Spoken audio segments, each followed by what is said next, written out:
She's 27 years old, corner office at one of Chicago's most prestigious law firms. Princeton degree on the wall, Harvard diploma centered perfectly. She has a six-figure salary.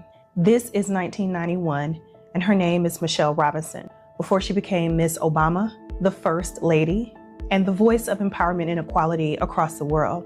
And the decision she's about to make will confuse everyone who loves her. Michelle Robinson grew up in a one-bedroom apartment on the south side of Chicago. She and her brother Craig slept in the living room, divided by a partition. Her father worked at the city's water plant, and her mother stayed home teaching Michelle something that would become her foundation. You don't have to wait for permission to be excellent, so Michelle didn't wait. She excelled at every level. When she got to Princeton, one of her academic advisors actually told her she wasn't Princeton material. Well, it's a piece of advice you were smart to ignore. You're not Princeton material. Who gave you that one? My college counselor. Now, to be clear, someone looked at this beautiful, brilliant young woman and said she didn't belong. And instead of internalizing that, instead of shrinking, she proved them wrong. Michelle Robinson graduated from Princeton. She then went to Harvard Law before returning to Chicago, where she joined Sidley and Austin, one of the most prestigious firms in the city.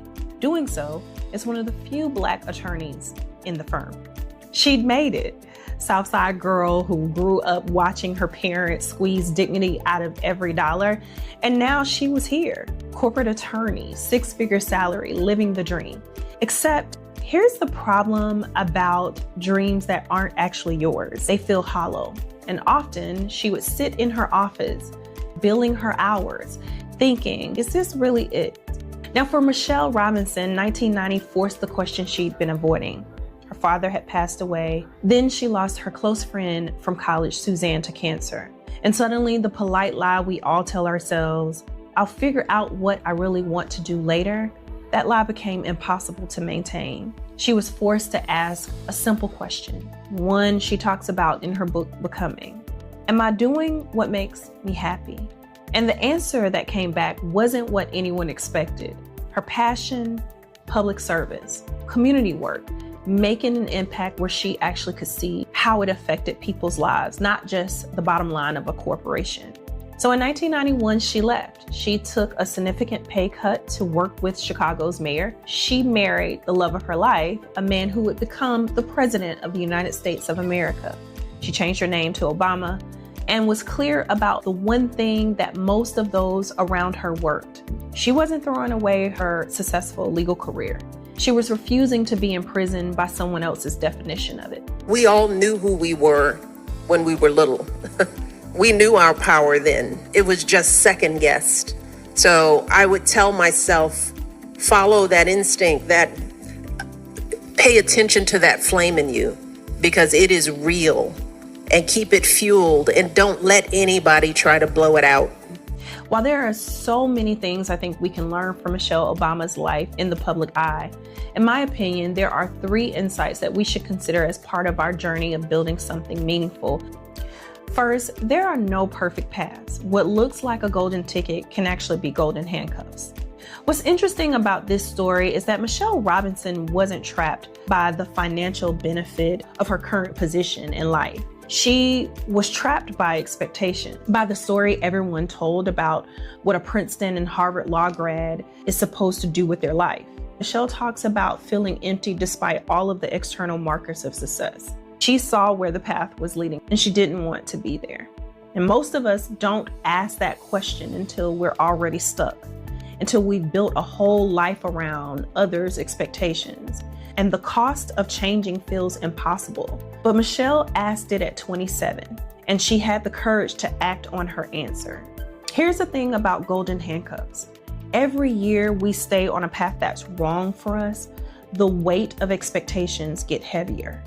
Your identity feels like it's cement mixture based on who people think you are.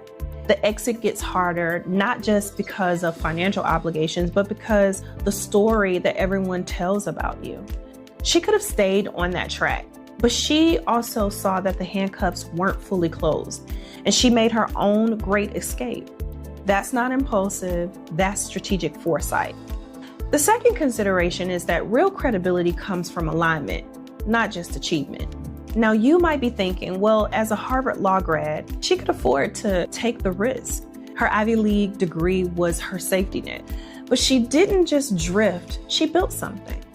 When Michelle moved into public service, she started building a different kind of expertise. She worked for the city, ran community outreach programs, and eventually excelled to the highest executive levels of the University of Chicago. With each move, she became known for connecting institutions, for building community, for translating between worlds, and doing the work that truly made an impact. Michelle talks about seeking wholeness, being the same person at work as she is at home. And here's why that matters. When you build something around your actual values, around what you genuinely care about, you develop a different kind of authority. It's not the kind that comes from titles or where you went to school. It's the kind that comes from doing the work and for showing up for something you actually believe in. And when the opportunities did come, when she became First Lady, Michelle Obama had decades of real work behind her. Her initiatives around education and health and supporting military families weren't just because she was picking up a to-do list. They came from years of her actually doing community work, of understanding what people needed because she'd been there with them in the trenches.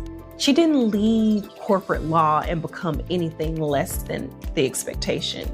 She became exponentially more, but in a direction this time that was authentically hers. The third consideration is that there is an unexpected freedom in disappointing people's expectations. Here's the thing about making a move like Michelle Robinson's. People will think you're crazy, and that's actually liberating. In recent years, Michelle has talked about how her colleagues at the law firm thought she had lost her mind. She disappointed those expectations. She was free. When you're on this so-called perfect path, everyone's watching. You're supposed to hit a certain milestone at certain times. Any deviation will look like failure. Once you step outside of that path, once you let people be confused or disappointed, you're not playing their game anymore. You're playing yours. Michelle Robinson could take risks that her former colleagues couldn't. Nobody had a scorecard for her anymore, except the one that she chose for herself. Everything she built after that pivot, every connection she made, every community she served, every organization she helped, it was banking her goodwill because she was building towards something she actually believed in, not just because she was checking the box for somebody else's to-do list. Michelle talks about this as finding the freedom to be whole, not perfect, not pleasing everyone, but whole. That's what people sense when they hear her speak. It's not polish or performance. It's the power that comes from being aligned, from knowing that your daily actions actually matches your deepest values. Michelle Obama's story isn't the blueprint that all of us could follow exactly. Your pivot might look completely different. The difference between success and significance often starts with the courage to ask the hard question. Success on whose terms? She made a trade. She traded the path everyone expected for her for the path she actually wanted. She traded approval for authenticity. She traded external validation for internal alignment. She traded the corner office for a front row seat to her own life. And that trade didn't diminish her influence. It multiplied it exponentially. Her story isn't just about history. It's the moment that reveals what you have to give up to finally gain everything. Maybe you're in your own crossroads moments right now. And if you feel that, you should ask yourself this beautifully simple question that Miss Obama has taught us. Am I doing what makes me happy?